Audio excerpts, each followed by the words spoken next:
betapa baiknya Allah dengan tidur bisa menjaga kesehatan yang kalau tidak dijaga berbiaya tinggi. Berarti dan naumul ibadah. Terus ulama bilang tidur itu ibadah kalau niatnya litaqawi alal ibadah. Tapi nak wae blojo turu lah itu sing masalah. Tapi tentu ilmu itu ada pembanding. Sekarang ketika kamu tidur itu tarkul wajib apa tarkul haram lah itu masalahnya. Seringnya kamu itu tarkul wajib. Wae mulang turu. Wae ngantor wong kerja turu. Lah itu tarkul haram atau tarkul wajib? Tarkul wajib. Kalau tarkul wajib berarti status tidur kamu haram. Sudah pinter ini sudah maju ini sudah maju. Saya ingin membaca Quran itu fase fil makna. Fase itu artinya jelas, runtutan logikanya jelas. Sehingga barokahnya fase itu logika Quran atau logika yang dibangun Quran itu menjadi benar-benar logika yang diterima siapa saja, termasuk diterima oleh orang kafir. Kita tahu Umar itu masuk Islam sebelum mondok apa gak pernah mondok? Sebelum mondok, tidak pernah beliau ngaji tafsir, tidak pernah mondok. Tapi beliau dengar Quran itu faham. Karena logika yang diutarakan Quran itu logika sesuai fitrah salimah, sesuai akal yang apa?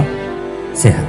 Saya di mana-mana cerita karena ini kebanggaan para mufassir. Ketika Jubair bin Mut'im bin Adi menceritakan bapaknya yaitu Mut'im bin Adi.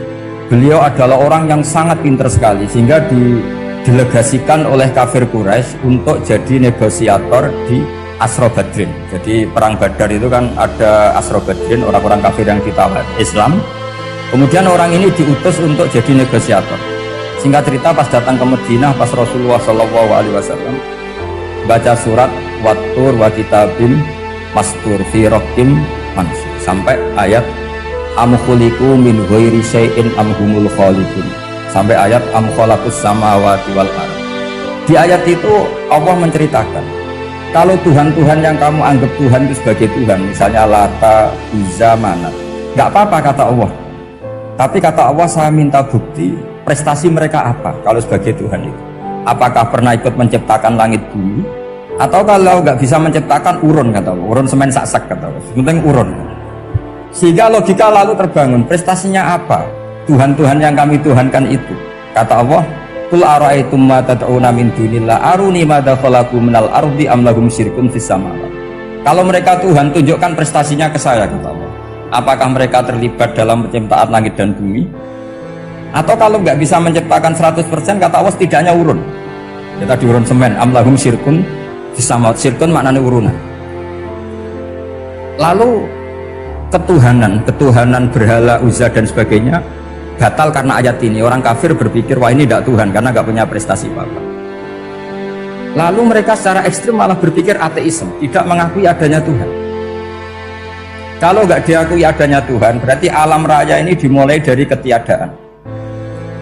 Logikanya berarti begini, hadhil maujudat khalaqahal adam. Langit yang karuan wujud, bumi yang karuan wujud, hewan-hewan yang karuan wujud, matahari, rembulan, lautan semuanya wujud. Kemudian semua maujudat ini dirumuskan khalaqahal adam, diciptakan oleh ketiadaan. Pertanyaannya adalah ma huwal junun asyaddu min hadza. Kegilaan apa yang lebih parah ketimbang ini? Karena sesuatu yang wujud dimulai dari sesuatu yang tidak wujud. Berarti sama dengan mengatakan hadhil maujudat khalaqahal adam. Semua yang enggak ada ini diciptakan oleh sesuatu yang enggak ada. Jadi semua yang ada diciptakan oleh sesuatu yang enggak ada. Maka Quran ketika ngendikan am khuliqu min ghairi syai'in. Apakah kalian semua atau mereka semua diciptakan min ghairi syai'in, min ghairi khaliqin maujudin. Saya ngecek di beberapa tafsir termasuk bukan kitab tafsir tapi maknanya sama seperti di Ihya. Masa alam raya seindah ini, seeksistensi ini, senyata ini kemudian diciptakan oleh sesuatu yang tidak. Mereka akhirnya mikir, ya harus diciptakan oleh sesuatu yang ada. Nah karena sesuatu yang ada ini posisi pencipta maka harus berstatus super. Nah super ini oleh ulama dibahasakan wajibil wujud. Maka zat yang menciptakan ini namanya zat sing wajibil wujud. Lalu wajibil wujud ini oleh Islam disebut Allah Subhanahu wa ta'ala. Kayak apa fasihnya Quran bikin logika? Atau orang yang jadi Tuhan itu yang mengklaim sebagai Tuhan? Itu juga mungkin, yang penting mewujud. Siapa itu? Fir'aun. Fir'aun itu mengaku sebagai Tuhan. Dia sudah sah dari segi dia wujud. Namanya orang wujud punya eksistensi, mungkin berkreasi. Saya ulang lagi, namanya orang wujud punya eksistensi tentu mungkin berkreasi.